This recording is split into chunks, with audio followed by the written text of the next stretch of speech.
السلام علیکم۔ مسافر کوچز کے ڈرائیورز کا شدید احتجاج، کوئٹہ کراچی شاہراہ بند، گاڑیوں کی لمبی قطاریں لگ گئیں، شہری احتیاط کریں۔ کیا آپ حالات حاضرہ سے آگاہی حاصل کرنا چاہتے ہیں؟ خبر کے پیچھے چھپے اصل حقائق جاننا چاہتے ہیں تو ابھی سبسکرائب کیجئے جلمل پاکستان کو اور ساتھ ہی گھنٹی کے نشان پر کلک کر دیں۔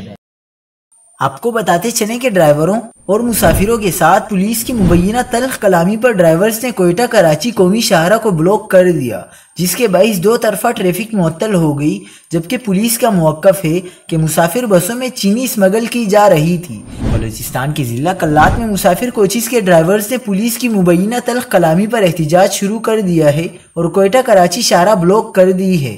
ڈرائیورز کے احتجاج کے باعث بلوچستان کو کراچی سے جوڑنے والی قومی شاہراہ دونوں اطراف سے بند ہو گئی ہے اور کراچی سے کوئٹہ جانے والی مسافر کوچز سمیت درجنوں گاڑیاں پھنس گئی ہیں اور عوام کو شدید مشکلات کا سامنا کرنا پڑ رہا ہے۔